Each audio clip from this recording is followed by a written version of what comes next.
Hi, I'm Jess Ryan, and I'm back with part 2 of Through the Looking Glass. Last time we left off on the end of chapter 2, and so we're going to start with chapter 3. Again, as I start off, all the videos so far, full discretion. My dogs will probably bark or whine. You will hear them. I'm really sorry. And I'm not a professional reader, so I will make mistakes. Please be forgiving. And yeah, here we go. So, chapter 3, the Looking Glass Insects. Of course, the first thing to do was to make a grand survey of the country she was going to travel through. It's something very like learning geography, thought Alice, as she stood on tiptoe in the hopes of being able to see a little further. Principal rivers? There are none. Principal mountains? I'm on the only one. But I don't think it's got any name. Principal towns? Why, what are those creatures making honey down there? They can't be bees. Nobody ever saw bees a mile off, you know? And for some time she stood silent, watching one of them that was bustling about among the flowers, poking its proboscis into them, just as if it were a regular bee, thought Alice. However, this was anything but a regular bee. In fact, it was an elephant, as Alice soon found out, though the idea quite took her breath away at first. And what enormous flowers they must be, was her next idea. Something like cottages with the roofs taken off and stalks put to them. And what quantities of honey they must make. I think I'll go down and... No, I won't go just yet, she went on, checking herself just as she was beginning to run down the hill and trying to find some excuse for turning shy so suddenly. It'll never do to go down among them without a good branch to brush them away. And what fun it'll be when they ask me how I liked my walk. I shall say, "Oh, I liked it well enough." Here came the favorite little toss of the head. Only it was so dusty and hot, and the elephants did tease so. I think I'll go down the other way, she said after a pause. Perhaps I may visit the elephants later on. Besides, I do so want to get into the third square. So with this excuse she ran down the hill and jumped over the first of the little 6 brooks. "Ticket, please," said the guard, putting his head in the window. In a moment, everybody was holding out a ticket. They were about the same size as the people, and quite seemed to fill the carriage. "Now then, show your ticket, child," the guard went on, looking angrily at Alice, and a great many voices all said all together. Like a chorus of a song, thought Alice. "Don't keep him waiting, child. Why, his time is worth £1,000 a minute." "I'm afraid I haven't got one," Alice said in a frightened tone. "There wasn't a ticket office where I came from?" Again, the chorus of voices went on. "There wasn't room for one where she came from. The land there is worth £1,000 an inch." "Don't make excuses," said the guard. "You should have bought one from the engine driver." And once more the chorus of voices went on with, "The man that drives the engine, why, the smoke alone is worth £1,000 a puff." Alice thought to herself, then there's no use in speaking. The voices didn't join in this time, as she hadn't spoken, but to her great surprise, they all thought in chorus. I hope you understand what thinking in chorus means, for I must confess that I don't. Better say nothing at all. Language is worth £1,000 a word. I shall dream about £1,000 tonight. I know I shall, thought Alice. All this time the guard was looking at her, first through a telescope, then through a microscope, and then through an opera glass. And at last he said, "You're traveling the wrong way," and shut up the window and went away. "So young a child," said the gentleman sitting opposite to her. He was dressed in white paper. "Ought to know which way she's going, even if she doesn't know her own name." A goat that was sitting next to the gentleman in white shut his eyes and said in a loud voice, "She ought to know her way to the ticket office, even if she doesn't know her alphabet." The beetle sitting next to the goat, it was a very queer carriage full of passengers altogether, and, as a rule, seemed to be that they should all speak in turn. He went on with, "She'll have to go back from here as luggage." Alice couldn't see who was sitting beyond the beetle, but a hoarse voice spoke next.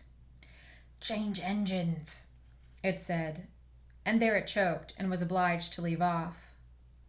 It sounded like a horse, Alice thought to herself, and an extremely small voice close to her ear said, "You might make a joke on that. Something about horse and horse, you know." Then a very gentle voice in the distance said, "She must be labeled Lass with Care, you know." And after that the other voices went on. "What a number of people there are in the carriage," thought Alice, saying, "She must go by post, as she's got a head on her. She must be sent as a message by telegraph. She must draw the train herself the rest of the way," and so on. But the gentleman dressed in white paper leaned forward and whispered in her ear, "Never mind what they all say, my dear, but take a return ticket every time the train stops." "Indeed I shan't," Alice said rather impatiently. "I don't belong to this railway journey at all.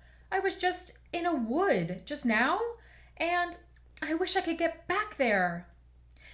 "You might make a joke on that," said the little voice close to her ear. "Something about you would if you could, you know." "Don't tease so," said Alice, looking about in vain to see where the voice came from. "If you are so anxious to have a joke made, why don't you make one yourself?" The little voice sighed deeply. It was very unhappy, evidently, and Alice would have said something pitying to comfort it. If it would only sigh like other people, she thought. But this was such a wonderfully small sigh that she wouldn't have heard it at all if it hadn't come quite close to her ear. The consequence of this was that it tickled her ear very much, and quite took her off thoughts from unhappiness of the poor little creature.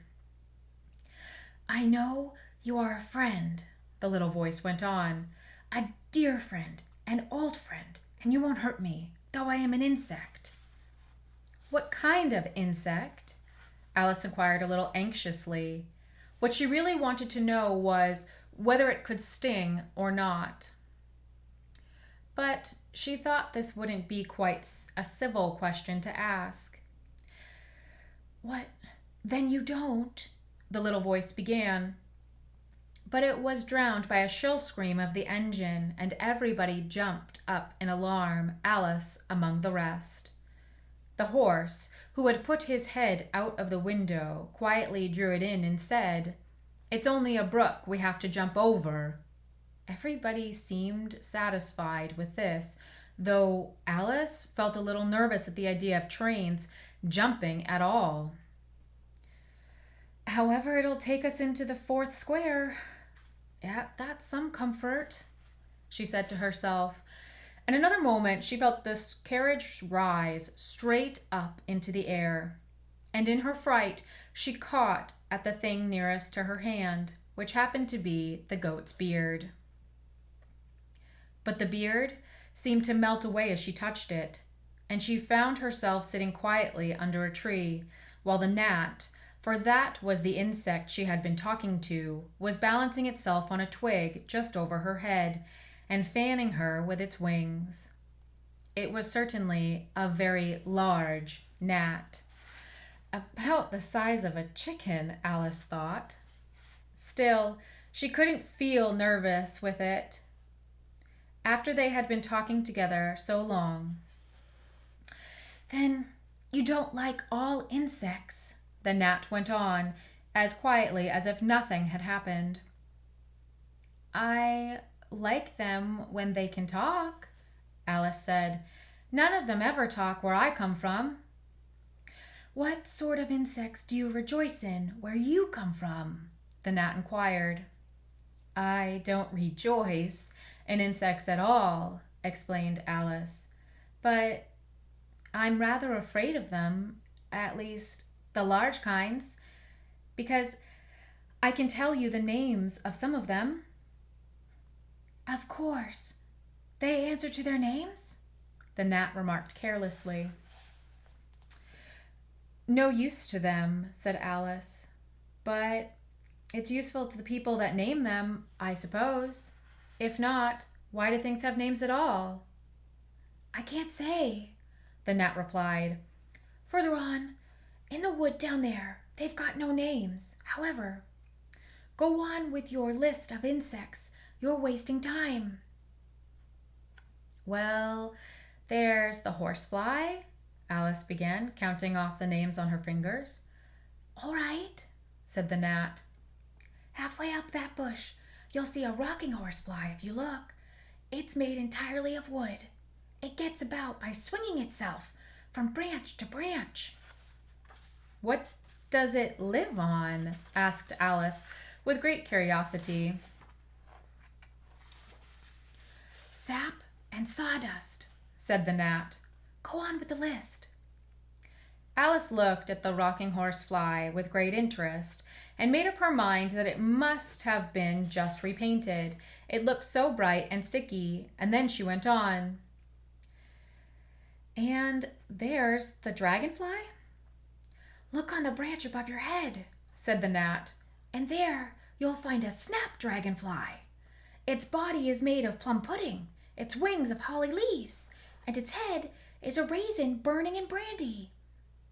"And what does it live on?" Alice asked as before. "Frumenty and mince pie," the gnat replied, "and it makes its nest in a Christmas box."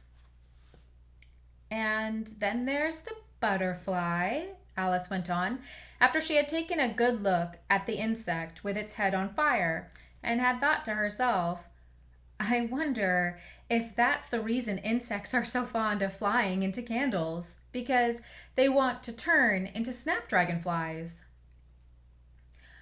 "Crawling at your feet," said the gnat. Alice drew her feet back in some alarm. "You may observe a bread and butterfly. Its wings are thin slices of bread and butter. Its body is a crust, and its head is a lump of sugar."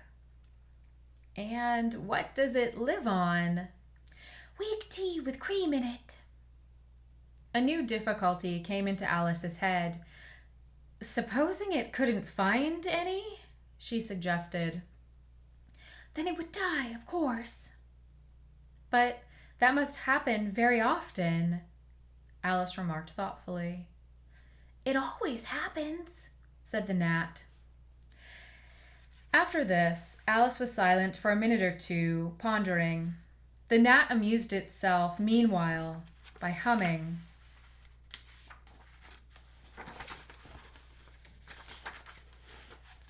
Round and round her head. At last it settled again and remarked, "I don't suppose you don't want to lose your name?" "No, indeed," Alice said a little anxiously. "And yet, I don't know," the gnat went on in a careless tone. "Only think how convenient it would be if you could manage to go home without it. For instance, if the governess wanted to call you to your lessons, she would call out, 'Come here!' And there she would leave off, because there wouldn't be any name for her to call. And, of course, you wouldn't have to go, you know?" "Well, that would never do, I'm sure," said Alice. "The governess would never think of excusing me lessons for that. If she couldn't remember my name, she'd call me Miss, as the servants do. Well, if she said Miss and didn't say anything more, the gnat remarked. Of course, you'd miss your lessons. That's the joke. I wish you had made it. Why do you wish I had made it? Alice asked. It's a very bad one. But the gnat only sighed deeply, while 2 large tears came rolling down its cheeks. You shouldn't make jokes, Alice said, if it makes you so unhappy. Then came another of those melancholy little sighs, and this time the poor gnat really seemed to have sighed itself away, for when Alice looked up, there was nothing whatever to be seen on the twig, and as she was getting quite chilly, with sitting still so long, she got up and walked on. She very soon came to an open field, with a wood on either side of it. It looked much darker than the last wood, and Alice felt a little timid about going into it. However, on second thoughts, she made up her mind to go on. For I certainly won't go back, she thought to herself. And this was the only way to the 8th square. This must be the wood, she said thoughtfully to herself, where things have no names. I wonder what'll become of my name when I go in. I shouldn't like to lose it at all, because they'd have to give me another name, and it would be almost certain to be an ugly one. Then the fun would be trying to find the creature that had got my old name. That's just like the advertisements, you know, when people lose dogs. Answers to the name of Dash, had on a brass collar. Just fancy calling everything you met Alice, till one of them answered. Only they wouldn't answer at all if they were wise. She was rambling on in this way when she reached the wood. It looked very cool and shady. Well, at any rate, it's a great comfort, she said as she stepped under the trees. After being so hot, to get into what? She went on, rather surprised at not being able to think of the word. I mean, to get under this, you know, putting her hand on the trunk of the tree.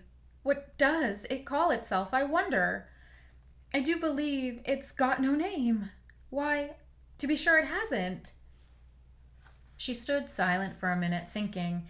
Then she suddenly began again. Then it really has happened after all. And now, who am I?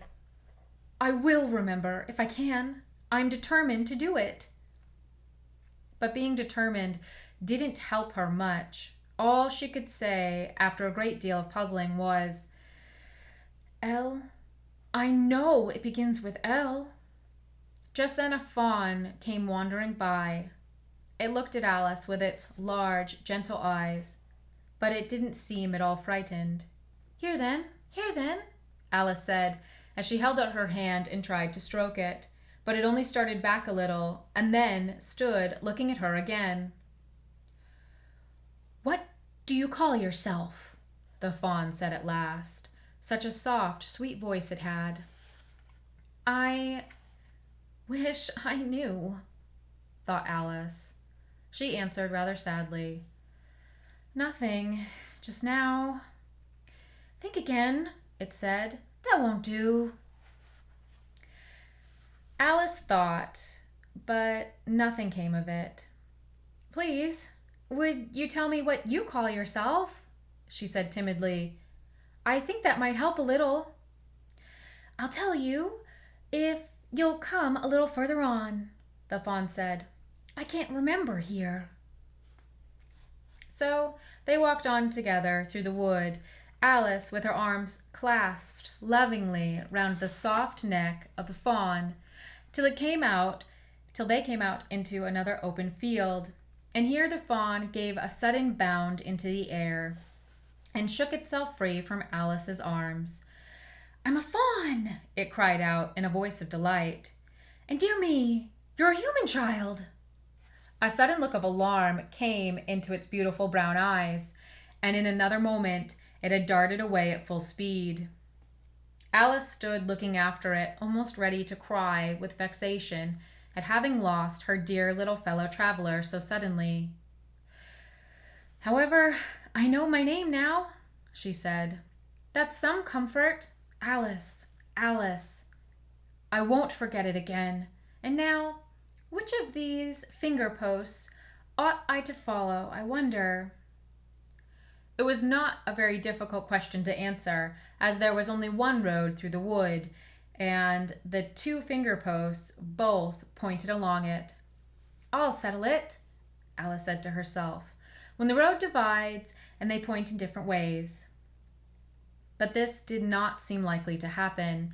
She went on and on a long way, but wherever the road divided, there were sure to be 2 finger posts pointing the same way, one marked "To Tweedledee's house," and the other "To the house of Tweedledum."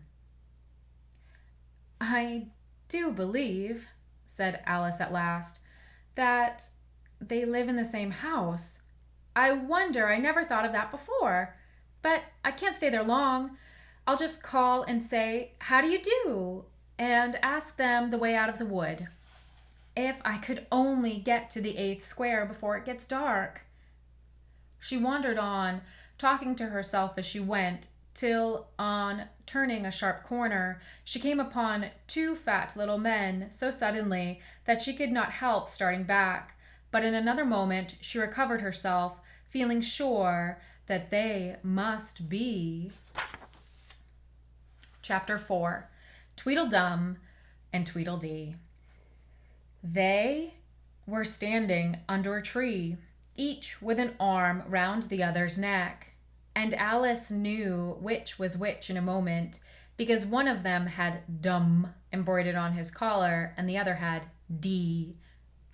"I suppose they've each got Tweedle round at the back of the collar," she said to herself. They stood so still that Alice quite forgot they were alive, and she was just looking round to see if the word "Tweedle" was written at the back of each collar when she was startled by a voice coming from the one marked "Dum." "If you think we're waxworks," he said, "you ought to pay, you know. Waxworks weren't made to be looked at for nothing, no how. Contrariwise," added the one marked "D," "if you think we're alive, you ought to speak." "I'm sure I'm very sorry," was all Alice could say, for the words of the old song kept ringing through her head like the ticking of a clock, and she could hardly help saying them aloud. Tweedledum and Tweedledee agreed to have a battle, for Tweedledum said Tweedledee had spoiled his nice new rattle. Just then flew down a monstrous crow, as black as tar barrel, which frightened both the heroes so they quite forgot their quarrel. "I know what you're thinking about," said Tweedledum, "but it isn't, nohow. Contrariwise," continued Tweedledee, "if it was so, it might be. If it were so, it would be. But as it isn't, it ain't. That's logic." "I was thinking," Alice said very politely, "which is the best way out of this wood? It's getting so dark. Would you tell me, please?" But the fat little men only looked at each other and grinned. They looked so exactly like a couple of great schoolboys that Alice couldn't help pointing her finger at Tweedledum and saying, "First boy." "Nohow," Tweedledum cried out briskly, and shut his mouth up again with a snap. "Next boy," said Alice, passing on to Tweedledee, though she felt quite certain he would only shout out, "Contrariwise." And so he did. "You've begun all wrong," cried Tweedledum. "The first thing to say in a visit is to say, 'How do you do?' and shake hands." And here the two brothers gave each other a hug, and then they held out the two hands that were free to shake hands with her. Alice did not like shaking hands with either of them first, for fear of hurting the other's feelings. So, as the best way out of the difficulty, she took hold of both hands at once. The next moment they were dancing round in a ring. This seemed quite natural, she remembered afterwards, and she was not even surprised to hear music playing. It seemed to come from the tree under which they were dancing, and it was done, as well as she could make it out, by the branches rubbing one across the other, like fiddle and fiddlesticks. But it certainly was funny, Alice said afterwards when she was telling her sister the history of all this. To find myself singing, "Here we go round the mulberry bush." I don't know when it began, but somehow I felt as if I'd been singing it a long, long time. The two dancers were fat and very soon out of breath. 4 times round is enough for one dance, Tweedledum panted out, and they left off dancing as suddenly as they had begun. The music stopped at the same moment. Then they let go of Alice's hands and stood looking at her for a minute.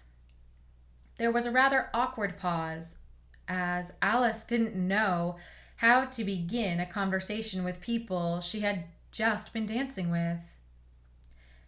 "It would never do to say, 'How do you do?' now," she said to herself. "We seem to have got beyond that somehow."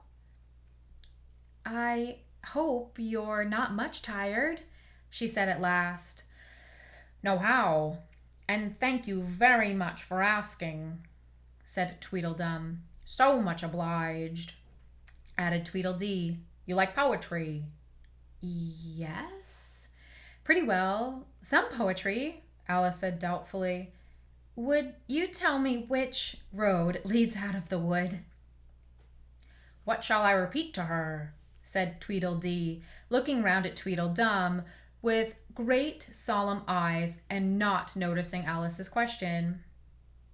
"The Walrus and the Carpenter is the longest," Tweedledum replied, giving his brother an affectionate hug. Tweedledee began instantly. "The sun was shining." Here Alice ventured to interrupt him. "If it's very long," she said as politely as she could, "would you please tell me first which road—" Tweedledee smiled gently and began again. "The sun was shining on the sea." "The sun was shining on the sea, shining with all his might. He did his very best to make the billows smooth and bright. And this was odd, because it was the middle of the night. The moon was shining sulkily because she thought the sun had got no business to be there after the day was done. 'It's very rude of him,' she said, 'to come and spoil the fun.' The sea was wet as wet could be, the sands were dry as dry. You could not see a cloud, because no cloud was in the sky. No birds were flying overhead, there were no birds to fly. The Walrus and the Carpenter were walking close at hand. They wept like anything to see such quantities of sand. If this were only cleared away, they said, it would be grand. If 7 maids with 7 mops swept it for half a year, do you suppose, the Walrus said, that they could get it clear?" "I doubt it," said the Carpenter, and shed a bitter tear. "O oysters, come and walk with us," the Walrus did beseech, "a pleasant walk, a pleasant talk, along the briny beach. We cannot do with more than 4 to give a hand to each." The eldest oyster looked at him, but never a word he said. The eldest oyster winked his eye and shook his heavy head, meaning to say he did not choose to leave the oyster bed. But 4 young oysters hurried up, all eager for the treat. Their coats were brushed, their faces washed, their shoes were clean and neat.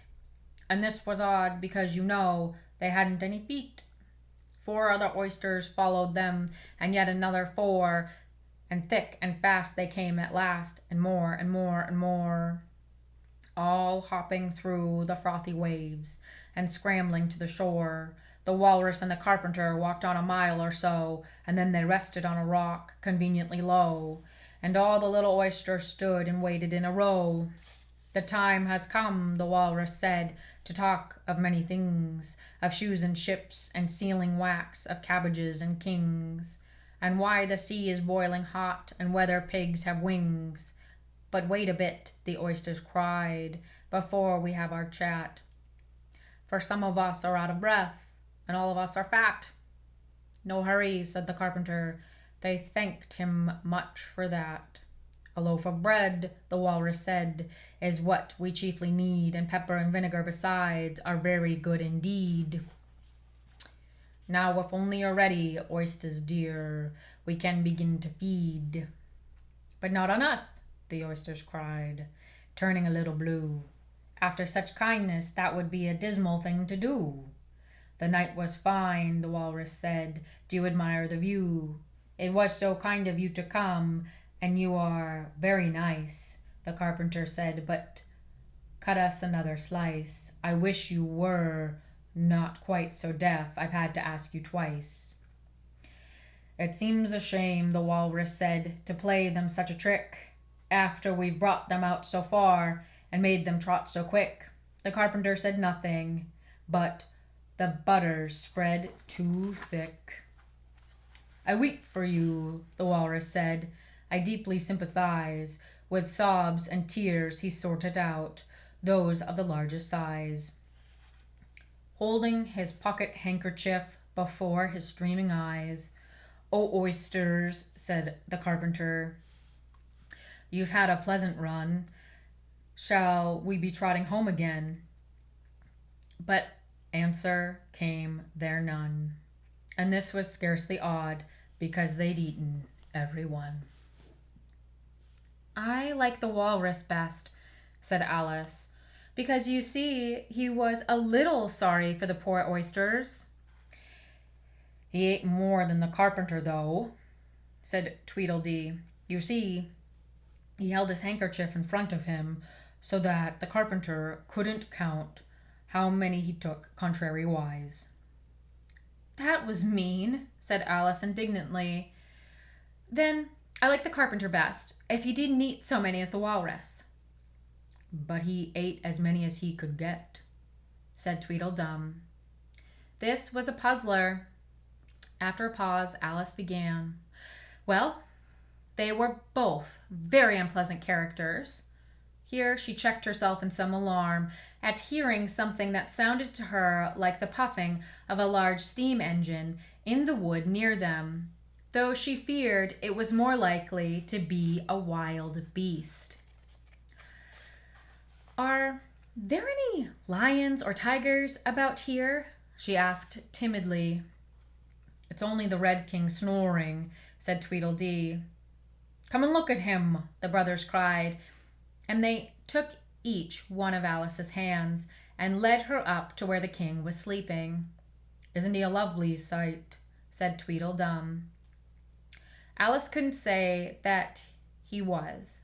He had a tall red nightcap on, with a tassel, and he was lying crumpled up in a sort of untidy heap, and snoring loud. "Fit to snore his head off," as Tweedledum remarked. "I'm afraid he'll catch a cold with lying on the damp grass," said Alice, who was a very thoughtful little girl. "He's dreaming now," said Tweedledee. "And what do you think he's dreaming about?" Alice said, "Nobody can guess that?" "Why, what about you?" Tweedledee exclaimed, clapping his hands triumphantly. "And if he left off dreaming about you, where do you suppose you'd be?" "Where I am now, of course," said Alice. "Not you," Tweedledee retorted contemptuously. "You'd be nowhere. Why, you're only a sort of thing in his dream." "If that their king was to wake, added Tweedledum, you'd go out, bang, like a candle. I shouldn't, Alice exclaimed indignantly. Besides, if I'm only a sort of thing in his dream, what are you? I should like to know. Ditto, said Tweedledum. Ditto, ditto, cried Tweedledee. He shouted this so loud that Alice couldn't help saying, Hush! You'll be waking him, I'm afraid, if you make so much noise. Well, it's no use your talking about waking him, said Tweedledum, when you're the only one of the things in his dream. You know very well you're not real. I am real, Alice said, and began to cry. You won't make yourself a bit realer by crying, Tweedledee remarked. There's nothing to cry about. If I wasn't real, Alice said, half laughing through her tears. It all seemed so ridiculous. I shouldn't be able to cry. I hope you don't suppose those are real tears, Tweedledum interrupted in a tone of great contempt. I know, they're talking nonsense, Alice thought to herself. It's foolish to cry about. So she brushed away her tears and went on as cheerfully as she could. At any rate, I'd better be getting out of the wood, for really it's coming on very dark. Do you think it's going to rain? Tweedledum spread a large umbrella over himself and his brother and looked up into it. No, I don't think it is, he said at last. At least, not under here, nohow. But it may rain outside? It may, if it chooses, said Tweedledee. We've no objection, contrariwise. Selfish things, thought Alice, and she was just going to say good night and leave them when Tweedledum sprang out from under the umbrella and seized her by the wrists. Do you see that? He said, in a voice choking with passion, and his eyes grew large and yellow all in a moment as he pointed with a trembling finger at a small white thing lying under the tree. It's only a rattle, Alice said, after a careful examination of the little white thing. Not a rattlesnake, you know, she added hastily, thinking that he was frightened. Only an old rattle, quite old and broken. I knew it was, cried Tweedledum, beginning to stamp about wildly and tear his hair. It's spoiled, of course. Here, he looked at Tweedledee, who immediately sat down on the ground and tried to hide himself under the umbrella. Alice laid her hand upon his arm and said in a soothing tone, You shouldn't be so angry about an old rattle. But it isn't old, Tweedledum cried in a greater fury than ever. It's all new, I tell you. I bought it yesterday. My nice new rattle. And his voice rose to a perfect scream. All this time, Tweedledee was trying his best to fold up the umbrella with himself in it, which was such an extraordinary thing to do that it took off Alice's attention from the angry brother. But he couldn't quite succeed, and it ended in his rolling over, bundled up in the umbrella, with only his head out, and there he lay, opening and shutting his mouth and his large eyes, looking more like a fish than anything else, Alice thought. Of course you'd agree to have a battle, Tweedledum said in a calmer tone. I suppose so, the other sulkily replied as he crawled out of the umbrella. Only she must help us to dress up, you know. So the two brothers went off hand in hand into the wood and returned in a minute with their arms full of things, such as bolsters, blankets, hearth rugs, tablecloths, dish covers, and coal scuttles. I hope you're a good hand at pinning and tying strings, Tweedledum remarked. Every one of these has got to go on somehow or other. Alice said afterwards she had never seen such a fuss made about anything in all her life. The way those two bustled about, and the quantity of things they put on, and the trouble they gave her in tying strings and fastening buttons. Really, they'll be more like bundles of old clothes than anything else by the time they're ready, she said to herself as she arranged a bolster round the neck of Tweedledee. To keep his head from being cut off. You know, he added gravely, it's one of the most serious things that can possibly happen to one in battle to get one's head cut off. Alice laughed loud, but she managed to turn it into a cough for fear of hurting his feelings. Do I look very pale? Said Tweedledum, coming up to have his helmet tied on. He called it a helmet, though it certainly looked much more like a saucepan. Well, yes, a little, Alice replied gently. I'm very brave generally, he went on in a low tone, only today I happen to have a headache. And I've got a toothache, said Tweedledee, who had overheard the remark. I'm far worse than you. Then you'd better not fight today, said Alice, thinking it a good opportunity to make peace. We must have a bit of a fight, but I don't care about going on long, said Tweedledum. What's the time now? Tweedledee looked at his watch and said, 4:30. Let's fight till 6 and then have dinner, said Tweedledum. Very well, said the other rather sadly, and she can watch us. Only you'd better not come very close, he added. I generally hit everything I can see when I get really excited. And I hit everything within reach, cried Tweedledum, whether I can see it or not. Alice laughed. You must hit the trees pretty often, I should think, she said. Tweedledum looked round him with satisfied smile. I don't suppose, he said, there'll be a tree left standing for ever so far round by the time we've finished. And all about a rattle, said Alice, still hoping to make them a little ashamed at fighting for such a trifle. I shouldn't have minded so much, said Tweedledum, if it hadn't been a new one. I wish the monstrous crow would come, thought Alice. There's only one sword, you know, Tweedledum said to his brother. But you can have the umbrella. It's quite as sharp, only we must be quick. It's getting as dark as it can. And darker, said Tweedledee. It was getting dark so suddenly that Alice thought there must be a thunderstorm coming on. What a thick black cloud that is, she said. And how fast it comes. Why, I do believe it's got wings.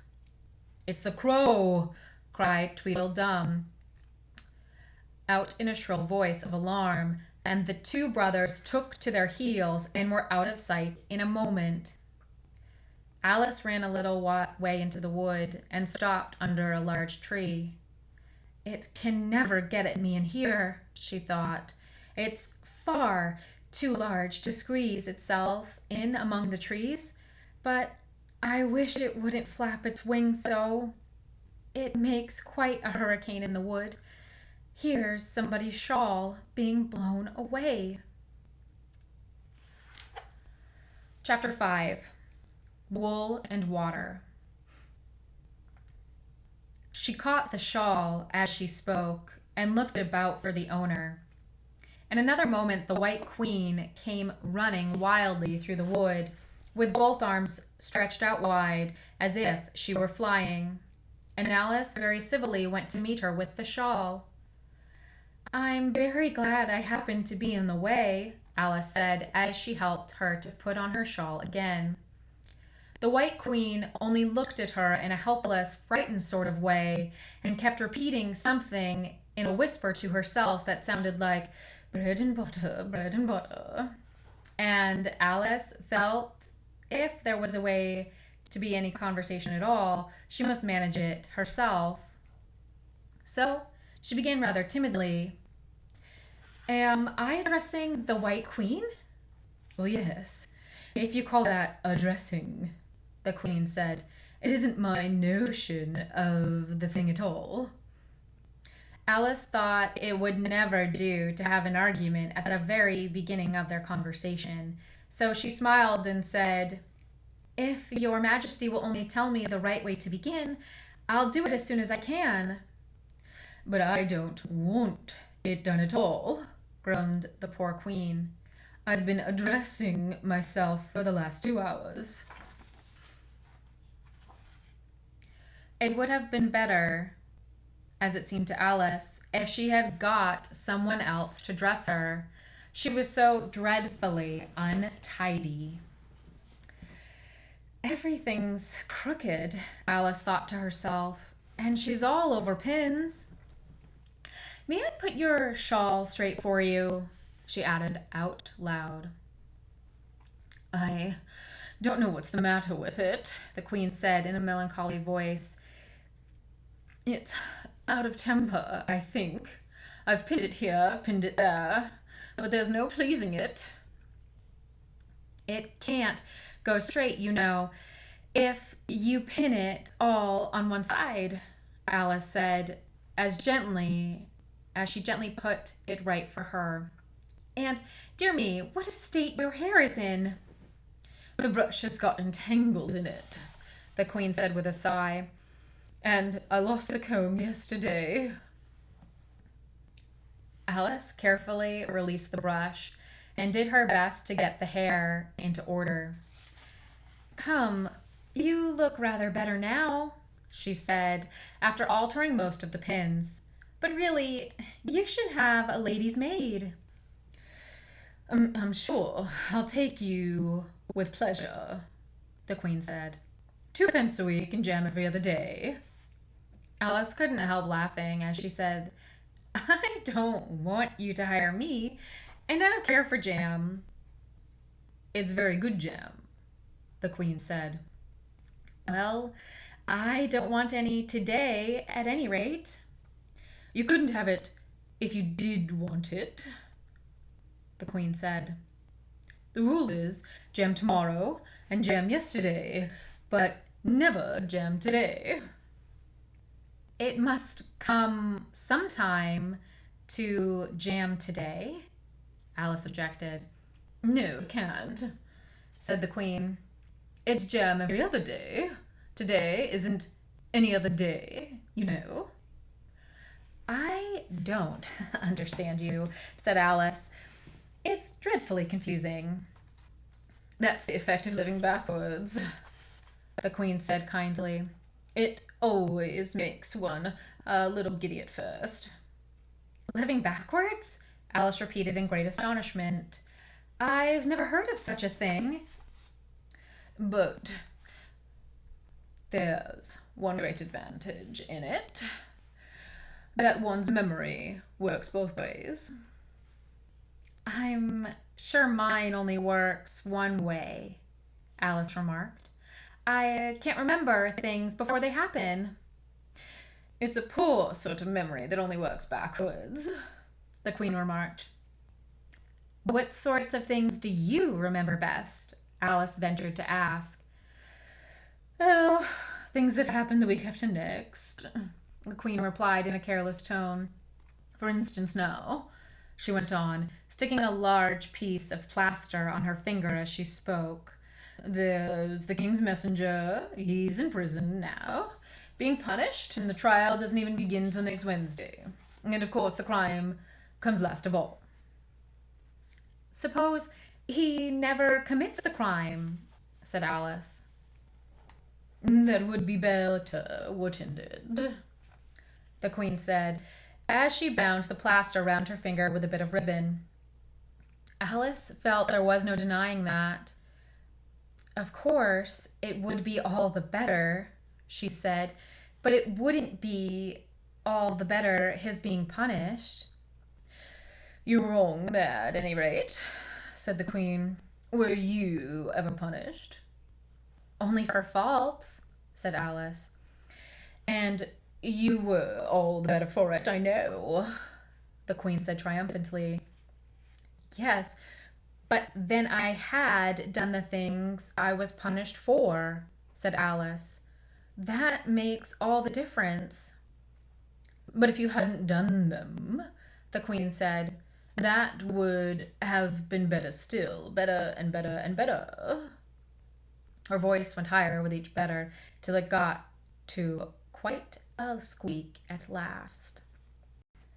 Alice was just beginning to say, there's a mistake somewhere, when the Queen began screaming so loud that she had to leave the sentence unfinished. Oh, oh, oh, the Queen shouted, shaking her hand about as if she wanted to shake it off. My finger's bleeding. Oh, oh, oh, oh. Her screams were so exactly like the whistle of a steam engine that Alice had to hold both her hands over her ears. What is the matter? She said as soon as there was a chance of making herself heard. Have you pricked your finger? I haven't yet, the Queen said, but I soon shall. Oh, oh, oh. When do you expect to do it? Alice asked, feeling very inclined to laugh. When I fasten my shawl again, the poor Queen groaned out. The brooch will come undone directly. Oh, oh. As she said the words, the brooch flew open, and the Queen clutched wildly at it and tried to clasp it again. Take care, cried Alice. You're holding it all crooked. And she caught at the brooch, but it was too late. The pin had slipped, and the Queen had pricked her finger.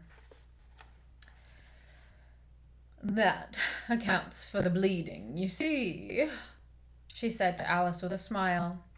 Now you understand the way things happen here.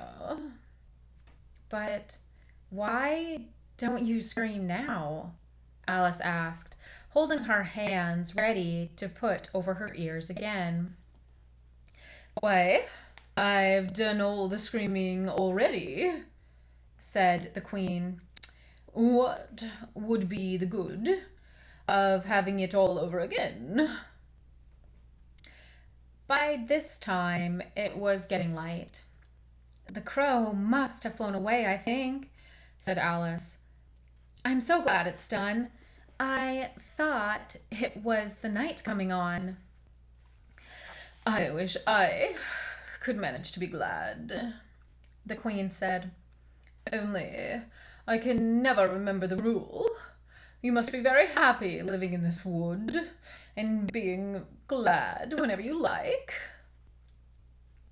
Only it is so very lonely here, Alice said in a melancholy voice, and at the thought of her loneliness, 2 large tears came rolling down her cheeks. Oh, don't go on like that, cried the poor Queen, wringing her hands in despair. Consider what a great girl you are.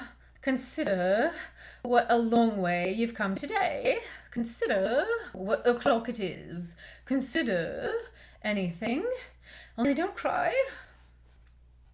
Alice could not help laughing at this, even in the midst of her tears. Can you keep from crying by considering things? She asked. That's the way it's done, the Queen said with great decision.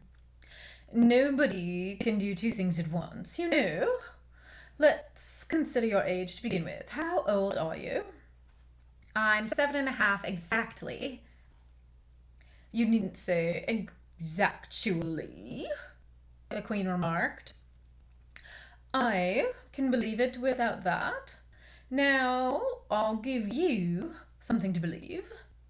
I'm just 101, 5 months and a day. I can't believe that, said Alice. Can't you? The Queen said in a pitying tone. Try again. Draw a long breath and shut your eyes. Alice laughed. There was no use in trying, she said. One can't believe impossible things. I dare say you haven't had much practice, said the Queen. When I was your age, I always did it for half an hour a day. Why, sometimes I believed in as many as 6 impossible things before breakfast. There goes the shawl again. The brooch had come undone as she spoke, and a sudden gust of wind blew the Queen's shawl across the little brook. The Queen spread out her arms again and went flying after it. And this time she succeeded in catching it for herself. I've got it, she cried in a triumphant tone. Now you shall see me pin it on again all by myself.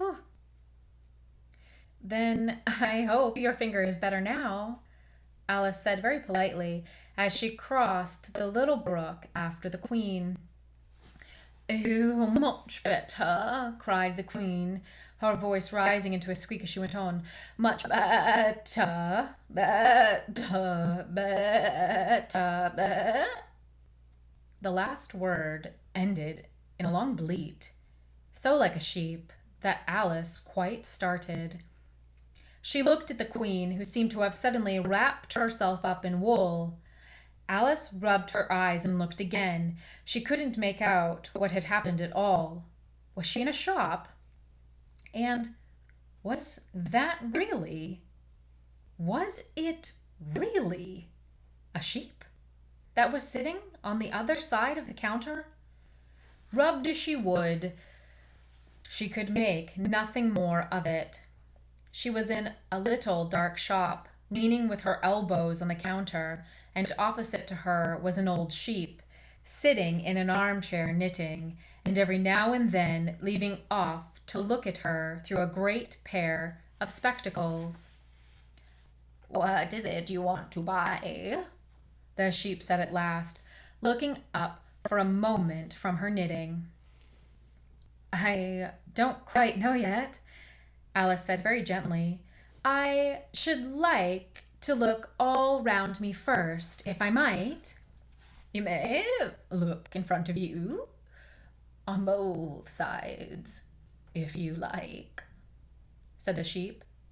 But you can't look all around you, unless you've got eyes at the back of your head. But these, as it happened, Alice had not got. So she contented herself with turning round, looking at the shelves as she came to them.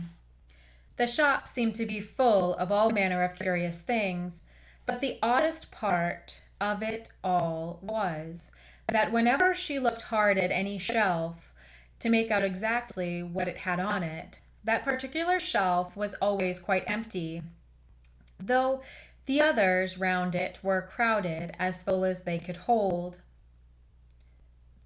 Things flow about so here, she said at last in a plaintive tone, after she had spent a minute or so in vainly pursuing a large bright thing that looked sometimes like a doll and sometimes like a workbox, and was always in the next shelf above the one she was looking at. And this one is the most provoking of all, but I'll tell you what, she added, as a sudden thought struck her. I'll follow it up to the very top shelf of all. It'll puzzle it to go through the ceiling, I expect.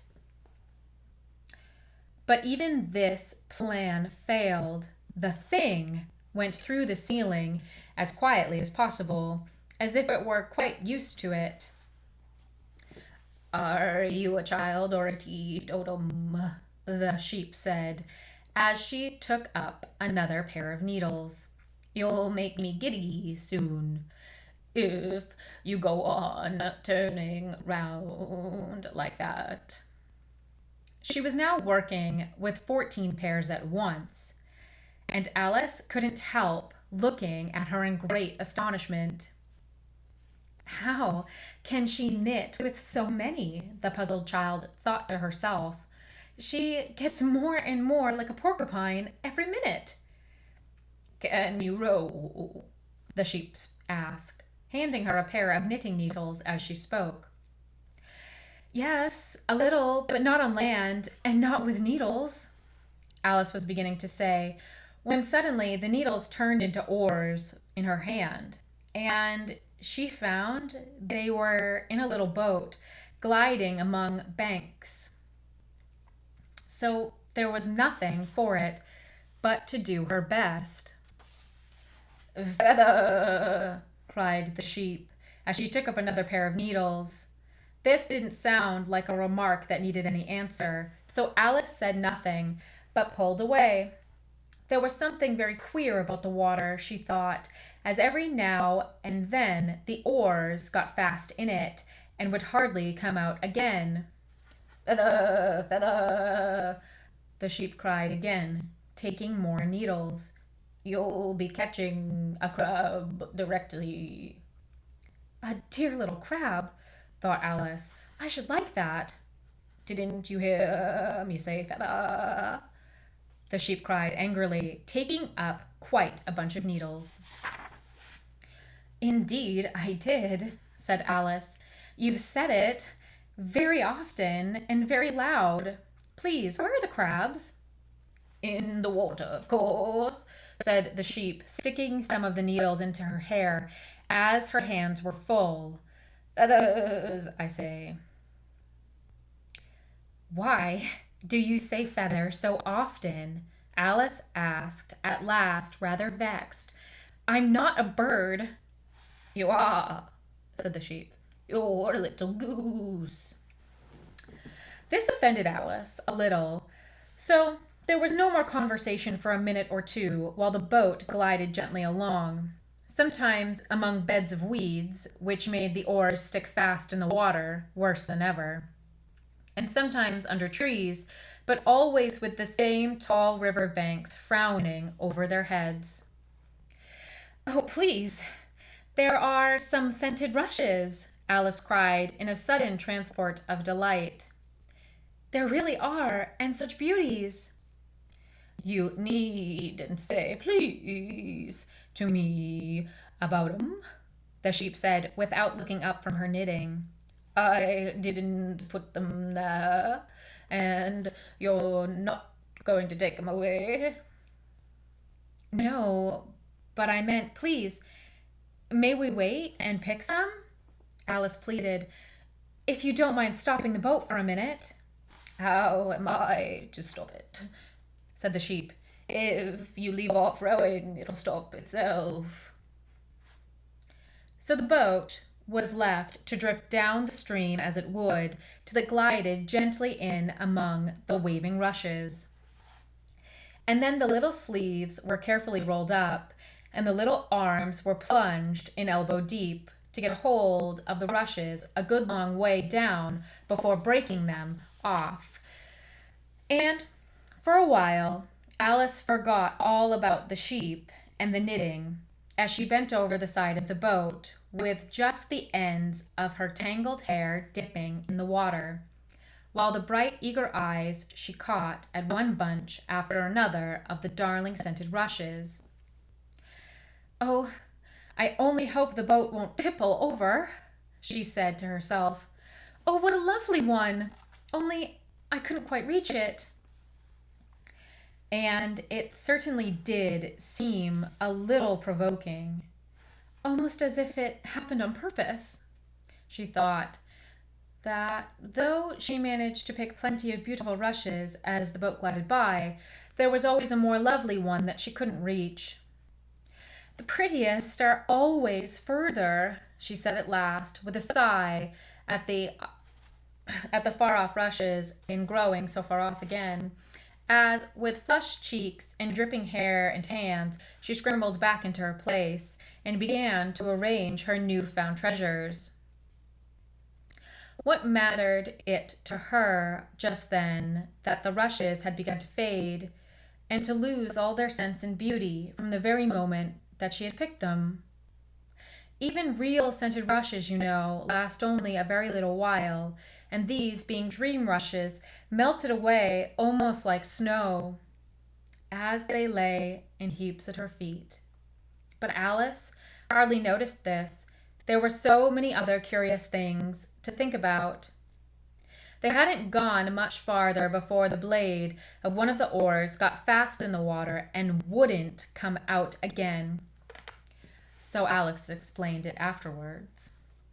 And the consequence was that the handle of it caught her under the chin, and in spite of a series of little shrieks of "oh, oh, oh" from poor Alice, it swept her straight off the seat and down among the heap of rushes.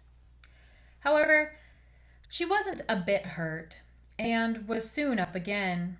The sheep went on with her knitting all the while, just as if nothing had happened.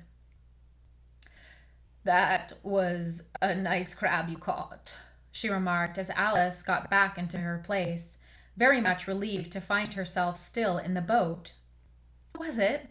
I didn't see it," said Alice, peeping cautiously over the side of the boat into the dark water. "I wish it hadn't let go. I should so like a little crab to take home with me." But the sheep only laughed scornfully and went on with her knitting. "Are there many crabs here?" said Alice. "Crabs and all sorts of things," said the sheep. "Plenty of choice, but only make up your mind. Now, what do you want to buy?" "To buy?" Alice echoed, in a tone that was half astonished and half frightened, for the oars and the boat and the river had vanished all in a moment, and she was back again in the dark little shop. "I should like to buy an egg, please," she said timidly. "How do you sell them?" "5 pence farthing one, 2 pence for two," the sheep replied. "Then 2 are cheaper than 1?" said Alice in a surprised tone, taking out her purse.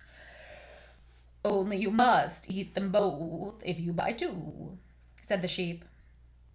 "Then I'll have 1, please," said Alice, as she put the money down on the counter. For she thought to herself, they mightn't be at all nice. The sheep took the money and put it away in a box. Then she said, "I never put things into people's hands. That would never do. You must get it for yourself." And so saying, she went off to the other end of the shop and set the egg upright on a shelf. "I wonder why it wouldn't do," thought Alice, as she groped her way among the tables and chairs, for the shop was very dark towards the end. "The egg seems to get further away the more I walk towards it. Let me see, is this a chair? Why, it's got branches, I declare. How very odd to find trees growing here. And actually, here's a little brook. Well, this is the very queerest shop I ever saw." So she went on, wondering more and more at every step, as everything turned into a tree the moment she came up to it, and she quite expected the egg to do the same. And that's where I'm gonna stop for today. We'll finish. That was chapter 5, so next time we'll pick up on chapter 6. And I hope you enjoyed listening to this time of Alice's adventures in Through the Looking Glass. And I hope everybody at home is safe, happy, healthy, and this provided some type of enjoyment to you. And until next time, I wish you all the best.